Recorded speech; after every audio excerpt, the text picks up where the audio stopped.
আসসালামু আলাইকুম। C programming এর স্ট্রিং নিয়ে স্ট্রিংয়ের চতুর্থ নম্বর ক্লাসে আপনাদের সবাইকে স্বাগতম। আজ আমরা দেখব কিভাবে একটি স্ট্রিং অর্থাৎ গত দুই টিউটোরিয়াল বা ক্লাসে আমরা কাজগুলা করেছি, অর্থাৎ প্রথমটাতে দ্বিতীয় নম্বরটিতে করেছিলাম স্ট্রিংয়ের লেংথ বের করেছিলাম, তৃতীয় নম্বরটিতে আমরা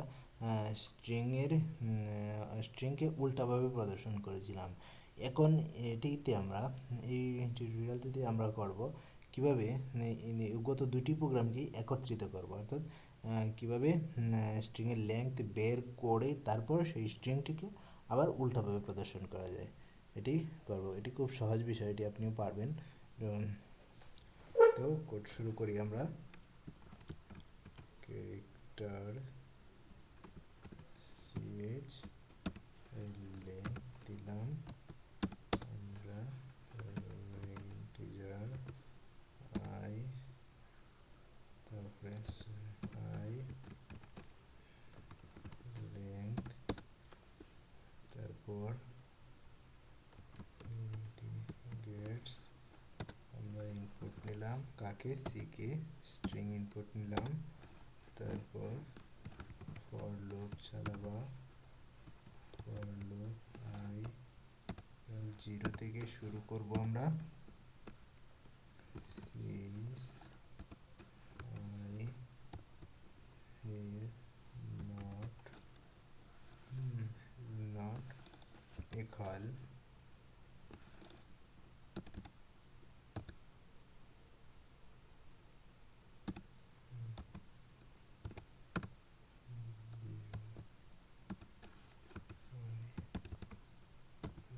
প্লাস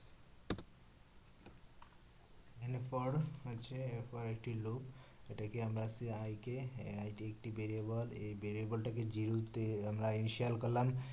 তারপর সিএইচ আই, অর্থাৎ সিএইচ এর মধ্যে আইটাকে রাখলাম, তারপর এবং এটাকে বললাম যে যতক্ষণ পর্যন্ত জিরো না হয়, নট ইকুয়াল, যতক্ষণ পর্যন্ত জিরো না হয়, নাল না পাওয়া যায়, অর্থাৎ খালি নতুন লাইন না পাওয়া যায়, খালি না পাওয়া যায়, ব্যাকস্ল্যাশ জিরো এর মানে হচ্ছে নাল। হ্যাঁ হ্যাঁ, অর্থাৎ নাল খালি লাইন না পাওয়া যায় ততক্ষণ পর্যন্ত সেটা কন্ডিশন সত্য হবে এবং আই প্লাস প্লাস অর্থাৎ আইটা এক করে বাড়তে থাকবে। তখন লেংথ হবে লেংথ হবে লেংথ প্লাস ওয়ান, তখন লেংথ হবে লেংথ প্লাস ওয়ান, এটা আমরা প্রিন্ট করে দেব। প্রিন্টএফ ফাংশন ইউজ করব, এখানে আমরা লিখে দিলাম গত প্রোগ্রামের মতো, এখানে আমরা লিখে দিলাম দি লেন্থ অফ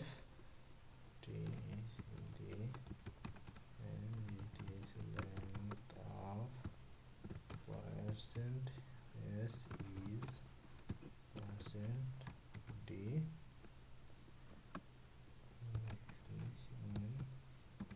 তারপর is length।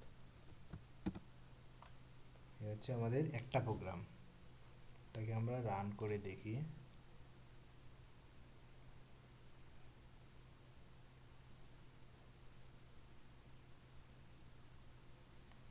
এখানে আমরা দিলাম হ্যালো ওয়ার্ল্ড,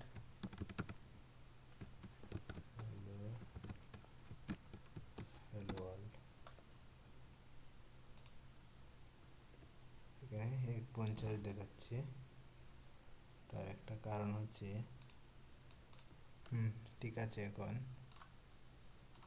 লিখলাম হ্যালো ওয়ার্ল্ড, হ্যালো ওয়ার্ল্ড, এখানে 11টি ক্যারেক্টার আছে। আচ্ছা, এখন আমরা চাচ্ছি এই হ্যালো ওয়ার্ল্ড যে লিখেছিলাম আমরা, হ্যালো ওয়ার্ল্ড, এই লেখাটা আবার নিচের লাইনে উল্টাভাবে প্রদর্শন করবে। তো এই জন্য আমরা অর্থাৎ তৃতীয় নম্বর ক্লাসে যে প্রোগ্রামটি করেছিলাম সেটি আমরা এখানে লিখব। ফোর ফোর আই ইকুয়াল, এখানে আই এর মানটা হবে, তখন আমরা গত প্রোগ্রামে দিয়েছিলাম যে একটা ক্যারেক্টার স্ট্রিংয়ের লেংথটা যত হবে সর্বোচ্চ অর্থাৎ যদি 10 হতো তাহলে এখানে 10 দিয়ে করতাম বা 15 দিয়ে করতাম। এখন আমরা লেংথ দিব, অর্থাৎ যে ইনপুট নেওয়ার পরে যতটা লেংথ হবে, লেংথে যতটা এর মান যত হবে সেটাকে আমরা এটার ইনিশিয়াল করব, লেংথকে ইনিশিয়াল করব। তারপর আমরা আইকে গ্রেটার দেন অর ইকুয়াল 0, এটা সবসময় 0-এর চেয়ে বড় থাকবে এবং সব সময় আইটা ডিক্রিমেন্ট হবে। জন্য প্রিন্টএফ, তারপর পার্সেন্ট সি, যেহেতু সেটা ক্যারেক্টার ব্যাকস্ল্যাশ এন সি চাই।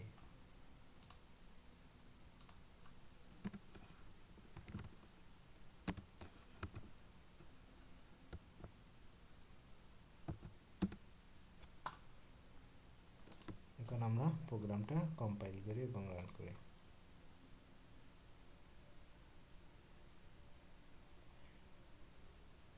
কম্পাইল রান দুটি একবারে হচ্ছে। এখন আমরা লিখি হ্যালো ওয়ার্ল্ড,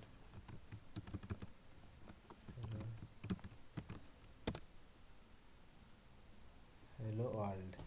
আচ্ছা, এখানে হ্যালো ওয়ার্ল্ডে হচ্ছে 11টি ক্যারেক্টার, তারপরে এখানে ওয়ার্ল্ডটা প্রত্যেকটা এক একটা ক্যারেক্টার এক একটা লাইনে প্রদর্শন করছে। তার এই জন্যই প্রদর্শন করছি যে আমরা এখানে ব্যাকস্ল্যাশ এন অর্থাৎ একটা নতুন লাইন প্রিন্ট করেছিলাম অর্থাৎ একটা ক্যারেক্টার পড়ে, এই জন্য। তাই আমরা এখন লাইনটাকে উঠিয়ে দিই। এখন আমরা কম্পাইল করি, তাহলে হবে।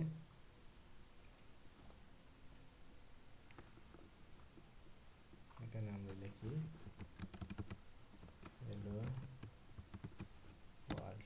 এখন দেখেন দি লেংথ অফ হ্যালো ওয়ার্ল্ড এই 11, তারপর এটাকে এই লাইনটাকে আবার উল্টাভাবে প্রদর্শন করছে। হ্যালো, এই যে হ্যালো এর H E double L O W O R L D এইভাবে উল্টাভাবে প্রদর্শন করছে। এভাবে আমরা ক্যারেক্টার লেংথ বের করে তা সেটাকে আমরা উল্টাভাবে প্রদর্শন করতে পারি। আপনারা নিজেরাও এই প্রোগ্রামটিকে ট্রাই করুন এবং যে কোনো ধরনের সমস্যা হলে সাথে সাথে জানাবেন, হেল্প করার চেষ্টা করব যতটুকু জানি ইনশাল্লাহ। আর আরও এরকম আরও পরবর্তীতে আমরা দিকে স্ট্রিং এর আরেকটি ক্লাস করে আমরা শেষ করব। ধন্যবাদ সবাইকে। চ্যানেল সাবস্ক্রাইব করবেন, সাবস্ক্রাইব করে সাথে থাকবেন। ধন্যবাদ। আসসালামু আলাইকুম।